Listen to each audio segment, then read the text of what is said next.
Halo kawan-kawan semua, kembali lagi bersama saya di channel Investor Logis. Kali ini kita akan coba membedah sedikit tentang saham di sektor energi ya. Nah, IHSG kita ditutup perdagangan hari Jumat tanggal 19 Januari 2024, closing di 7.227 ya, jadi turun 0,35%.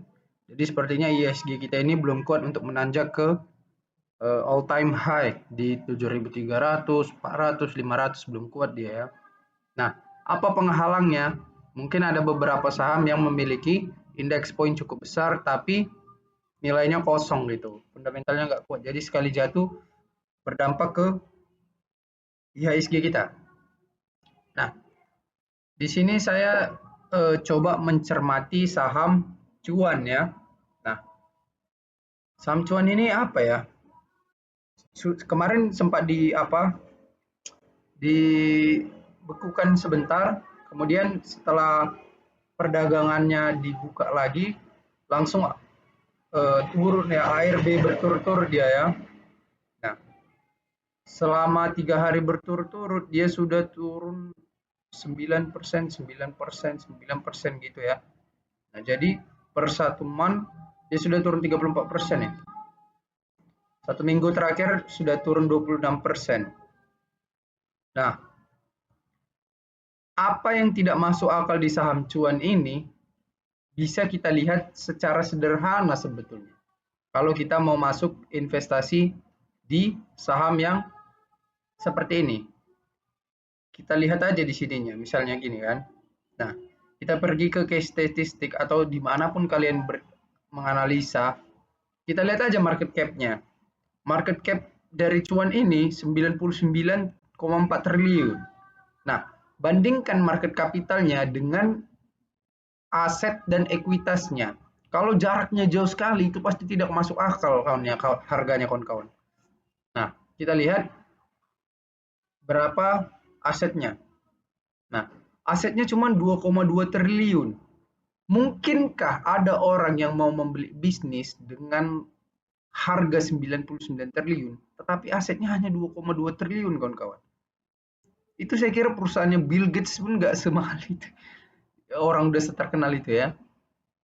Nah, dia beli ekuitasnya 1,8 triliun. Jauh sekali kawan-kawan jaraknya. Jadi secara logika itu sudah tidak masuk akal sebetulnya. Makanya PBV-nya sampai 19,6 kali nih kuartal 3. PER-nya berapa kali coba kita lihat PER-nya ya. PER-nya 201 kali kawan-kawan. Artinya kalau kalian membeli cuan di harga 8.850 dan perusahaan labanya tidak bertumbuh, tetap aja stagnan, kalian butuh 201 tahun untuk balik modal. Gila, gak masuk akal ya. Tapi kasihan gitu kawan-kawan. Kenapa? Siapa yang kasihan? Yang kasihan adalah retail yang nyangkut yang beli di harga pucuk. Kenapa bisa ada identifikasi seperti itu? Karena kita bisa lihat di stream yang di order booknya yang ngantri jual banyak banget. Ini ada 196.392 lot ngantri jual di harga 8.850. Nah, sementara yang beli nggak ada, yang ngantri jual semua ngantri jual karena ARB terus kan. Ini kalau kita kalikan ini berapa nih ya? Misalnya ada 196.392 lot. 196.392 lot. Nah, satu lot itu kan dikali 100 lembar. Kita kalikan dulu 100. Kemudian harga jualnya adalah 8.850 per lembar. Kita kalikan 8.850. Jadi ada sekitar 173 M dana retail yang nyangkut di situ. Ini belum kita hitung ke bawah-bawahnya lagi. Gimana ya? Kasihan lah. Ada sekitar 173 miliar yang nyangkut dana retail. Nah, kalau besok ARB lagi turun 9%, ini bakal ngantri di sini juga pasti. Mengikuti harga terakhirnya. Sakit gitu. Masalahnya nggak logisnya terlalu jauh kawan-kawan. Coba kita lihat labanya ya, misalnya labanya. Laba tahun 2022 deh. Laba bersihnya 562 M tahun 2022. Tahun 2023 kuartalnya. Oh, laba bersihnya turun banget nih. 98 M kuartal 1 cuman, kuartal 2 64, kuartal 3 5 M. Berapa ini kalau di total 200 M pun belum ada. Buatlah dia bisa sama lagi tiba-tiba. Entah apapun magicnya bisa sama-sama tiba-tiba. Laba tahun 2023 562 M lagi. Nah, jadi kalau market kapitalnya 99 triliun, coba kita bagikan 99 triliun dibagi labanya 562 M. Butuh 176 kali laba seperti ini kalian harus balik modal ke market cap kalau beli di harga segini. Kacau. Aduh, gimana ya? Kasian banget retailnya gitu maksudnya. Kalau ini ARB terus sampai harga wajarnya, gila sih. Gak ngerti kita ya. Tapi kalau broker, orang yang modal-modal besar, trader, tahu bandarnya yang udah cuan lah, ngambilin uang retail gitu misalnya. Yang beli di harga pucuk dengan berharap atau berspekulasi bahwa harganya akan naik terus. Rupanya pecah mungkin bubble-nya ini udah. Ya kalau kayak gini gak ada yang bisa disalahkan juga gitu. Karena tidak ada paksaan kepada retail untuk membeli sahamnya di harga pucuk atau gimana, nggak ada paksaan sih. Jadi nggak bisa kalian tuntut dan nggak bisa kalian salahkan juga kalau turun sedrastis itu gitu. Dan makanya saya selalu menganalisa fundamentalnya gitu. Makanya apa namanya itu, fundamental perusahaan itu atau margin of safety itu sangat berpengaruh sekali untuk keamanan kita dan kenyamanan kita dan membuat tidur kita nyenyak gitu. Kalau misalnya misalnya saya beli saham Adro nih kan. Saham Adro berapa market capitalnya? Coba kita lihat. Market cap-nya 77 triliun, ya kan? 77 triliun. Kita lihat ekuitasnya berapa. Ekuitas kuartal terakhir. Nah, ekuitas Adro 114 triliun. Modalnya 114 triliun. Oke? Nilai saham likuidasinya atau market capitalnya dihargai 77 triliun. Nah, ini kan masuk akal gitu. Justru malah terdiskon. Aku punya modal, aku buka usaha, modalku 114.000. Di market dijual 77 dengan harga 77.000 ditawarin market. Berarti kan dijual di bawah harga wajar kan? Logika gampangnya kan? Nah, ini salah satu contoh yang masuk akal. Apalagi saham sekelas Adro kan? Labanya berapa?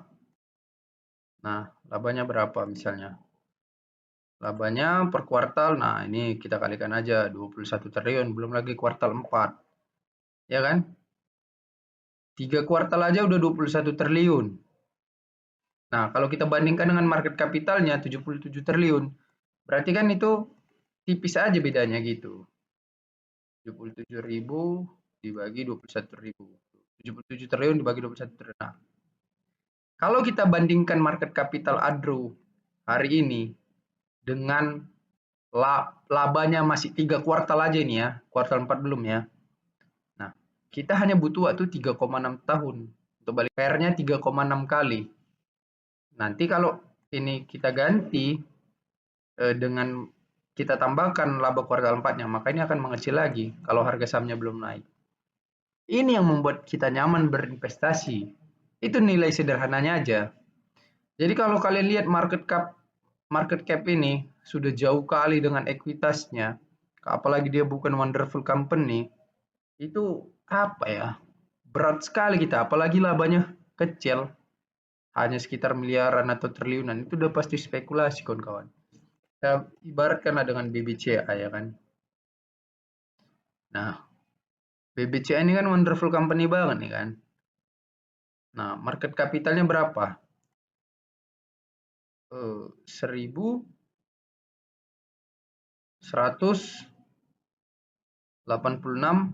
triliun. Oke. Nah, kita cek berapa asetnya.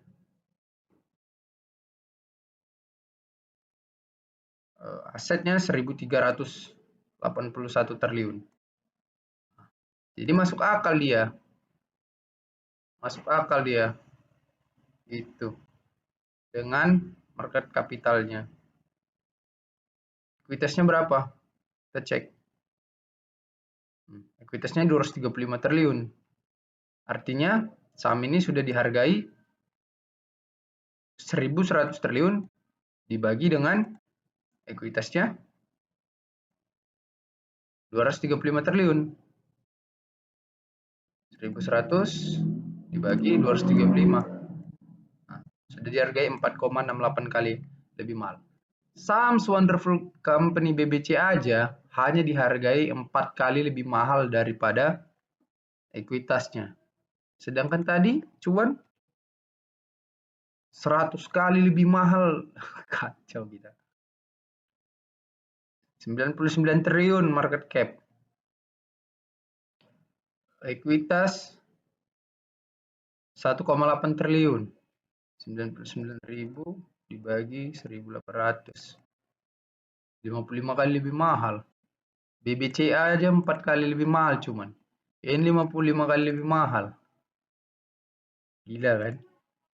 Jadi kawan-kawan yang mau berspekulasi itu terserah kalian, itu hak kalian, tapi berspekulasilah dengan hal yang masuk akal gitu. Ini kalau terlalu tidak masuk akal ya kalau bisa dihindari. Nanti kita nyangkut kayak yang ini.